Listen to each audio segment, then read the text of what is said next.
दोस्तों आज बात करेंगे सीबीएसई रिजल्ट की। जैसा हम जानते हैं कि सीबीएसई 10th और 12th का कल रिजल्ट आया है। तो जिन बच्चों के अच्छे नंबर आए होंगे, जिनके उम्मीद से ज़्यादा या जितनी उम्मीद की थी उनके पेरेंट्स ने, उनके टीचर्स ने, उतने नंबर आए होंगे, उनको सब तरफ से वाहवाही मिल रही होगी। इवन स्कूल भी या कोचिंग सेंटर भी उनकी फ़ोटो पब्लिश कर रहा होगा कि ये हमारे स्टूडेंट थे। उनके बारे में चारों तरफ चर्चा होगी।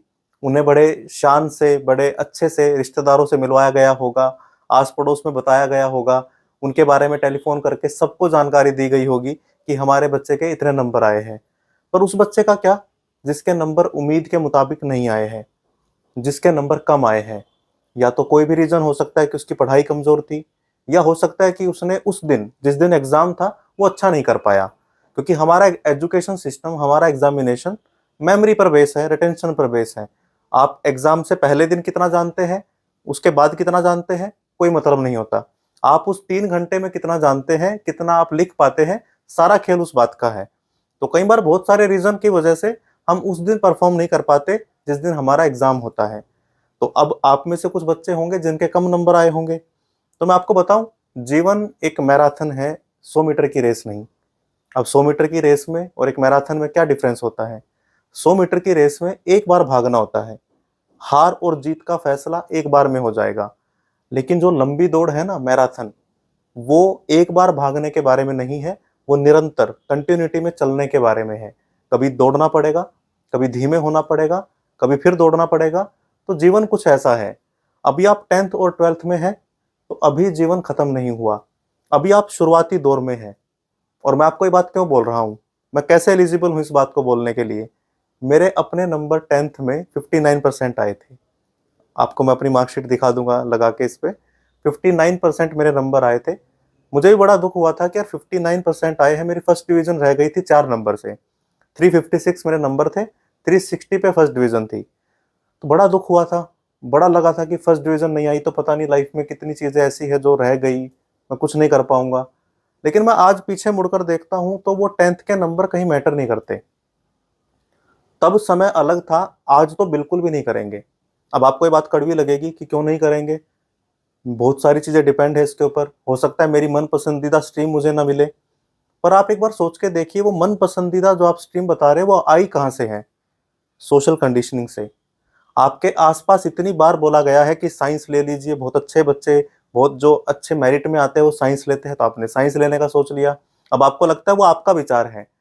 पर आप ध्यान से समझिए, मनोवैज्ञानिक खेल खेला जाता है हमारे साथ। सोसाइटी मिलकर खेलती है। हमारे दिमाग में वो विचार डाला गया है स्टेप बाय स्टेप। इसलिए हमें लगता है कि हमारे लिए वो अच्छा है। अब मैं ये नहीं कहता कि सब बच्चों के लिए वो स्ट्रीम खराब होगी। और एक कड़वा सच ये भी है कि सब बच्चे उसके लिए नहीं बने। कोई कुछ और बनना चाहता होगा, लेकिन उसे अभी पता नहीं है। क्योंकि अभी उसके कोमल मन में, अभी उसके मासूम दिल के अंदर, दिमाग के अंदर सोसाइटी ने ये बीज डाल दिया कि तुम्हारे लिए ये कॉलेज, ये कोर्स या ये प्रोग्राम सबसे अच्छा है। और वो बेचारा मान के बैठ गया कि अगर मैं उसमें एडमिशन नहीं ले पाया, तो मेरा तो जीवन खराब है। पर बेटा ऐसा कुछ भी नहीं है। जीवन इस बात से डिसाइड नहीं होता कि आपने कौन-सा सब्जेक्ट पढ़ा है, आप किस कॉलेज में पढ़े हैं। कोई भी कॉलेज उठा के देख लीजिए, उसमें बहुत सारे बच्चे आपको ऐसे मिल जाएँगे जो अच्छे टीचर से पढ़ने के बाद भी असफल हैं जीवन में, कुछ नहीं कर पाए। और मैं सफल और असफल पैसों के बिहाफ़ पे नहीं बोल रहा हूँ यहाँ पर, होलिस्टिक बोल रहा हूँ। आपने पैसा कमा लिया, हेल्थ खराब है। आपने पैसा और हेल्थ कमा ली, आपके रिश्ते खराब हैं। इमोशनली आप स्टेबल नहीं हैं।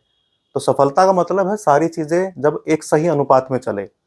तो अगर आपको लगता है कि ये नंबर आपका जीवन डिसाइड करेंगे, तो गलत है। हाँ, हो सकता है ये एक तरह का आपके लिए फीडबैक हो, क्योंकि there is no failure only feedback. आप इससे एक सबक ले सकते हैं कि आगे मैं कैसे अपने जीवन में जो चीज़ें यहाँ रह गई थी उसे कवर करूँ। और आज का टाइम तो ऐसा है, बहुत सारे प्रोफ़ेशन ऐसे हैं जहाँ किसी डिग्री, किसी परसेंटेज की कोई ज़रूरत नहीं पड़ती। यूट्यूब पर देख लीजिए, इतने अच्छे-अच्छे टीचर हैं, आप में से किसी को भी नहीं पता उनकी परसेंटेज क्या है, उनकी डिग्री क्या है। बस आपको क्या दिखता है, उनका स्किल क्या है। आज के टाइम में कदर है स्किल की। आज के टाइम में कदर है आपके नॉलेज की, आपके ज्ञान की। आपने क्या अपनी डिग्री, डिप्लोमा में अर्न किया है, आपके रिज़्यूमे में कितना वेटेज है, ये ज़माना पुराना हो चुका है। बड़ी-बड़ी कंपनियाँ, फ़ेसबुक तक जैसी जो बड़ी-बड़ी कंपनियाँ हैं, वो भी स्किल देखकर हायरिंग करने लगी हैं, डिग्री देखकर नहीं। और कोई बात छिपी नहीं है किसी से। जितने बच्चे डिग्री करते हैं, कितने ऐसे हैं जो सच में उस डिग्री के लायक हैं, जो सच में उस काम को कर सकते हैं जो उनके रिज्यूमे में लिखा है। मैं आपको कड़वी बात बताता हूँ, मैं बीएड कॉलेज में पढ़ा रहा हूँ बहुत साल से, और बहुत कड़वी बात बोलूंगा आपके सामने, और बहुत सच्चाई है। बहुत सारे बच्चे मैंने देखे हैं जिनके परसेंटेज 80, 85, लेकिन उनका टीचिंग स्किल 40% भी नहीं है, 30% भी नहीं है। टीचिंग एप्टीट्यूड है ही नहीं उनके अंदर। लेकिन अगर आप उनको कागज पर देखोगे, उनकी डिग्री पर देखोगे, तो आपको दिखेगा पता नहीं कितना इंटेलिजेंट है। सिर्फ उसके पास इंफॉर्मेशन है, और आज के टाइम पे उस इंफॉर्मेशन की तब तक कोई कदर नहीं है जब तक वो किसी स्किल में कन्वर्ट ना हो जाए, क्योंकि सारी इंफॉर्मेशन तो चैट जीपीटी दे ही रहा है आपको, गूगल दे ही देता है। तो एक इंसान में और एक मशीन में फर्क किस बात का है? फर्क है उस इमोशन का, उस स्किल का, उस प्रेजेंटेशन का। अगर आपने वो अर्न कर लिया, तो ये जो डिग्री आपको अभी जो परसेंटेज परेशान कर रही है ना, ये कहीं भी आपको याद भी नहीं आएगी। सोच के देखिए, जो बड़े बड़े यूट्यूबर हैं उनकी परसेंटेज कितनी है, कोई फर्क नहीं पड़ता। बड़े बड़े जो आर्टिस्ट हैं उनकी परसेंटेज क्या है, कोई फर्क नहीं पड़ता। बिजनेसमैन क्या परसेंटेज लेकर आया था, कोई फर्क नहीं पड़ता। पॉलिटिशियन की क्या परसेंटेज है, कोई फर्क नहीं पड़ता। तो इस छोटे से जीवन के भाग को एक फीडबैक की तरह लीजिए। ये आपकी लाइफ नहीं है, लाइफ का एक छोटा सा हिस्सा है बस। इससे परेशान होने की जरूरत नहीं है, बस फीडबैक ले लीजिए कि कौन सी कमी रह गई थी, लापरवाही थी, टाल मटोल करने की आदत थी, जो भी थी, उसे अगले अपनी लाइफ के टास्क में हटा दीजिए। लेकिन आपकी कोई भी परसेंटेज आपके जीवन को अब डिसाइड तो बिल्कुल नहीं करेगी। जिस एरा में अभी हम हैं, जिस टाइम पीरियड में अभी हम हैं, यहाँ तो पूरी कदर है आपके स्किल की। और जीवन में अप एंड डाउन चलेगा। आज पहला नहीं है आपका टास्क, ये तो एक छोटा सा एग्जाम था। जीवन में हर दिन इम्तिहान है आपका, हर दिन। आपकी नौकरी लगेगी, पहले हमें लगता है कि यार मेरी ग्रेजुएशन हो जाए, बीएड हो जाए, मैं भी सोचता था नौकरी लग जाए सब कुछ सेट है। नौकरी में हर दिन आपका एग्जाम होगा, हर दिन। तो अगर इस छोटे से प्रेशर से आप परेशान हो गए, तो जीवन में बहुत सारी चीजें आएंगी। नौकरी लगकर भी सुकून नहीं मिलेगा। सुकून है या तो आज है, या वो कहीं भी नहीं है।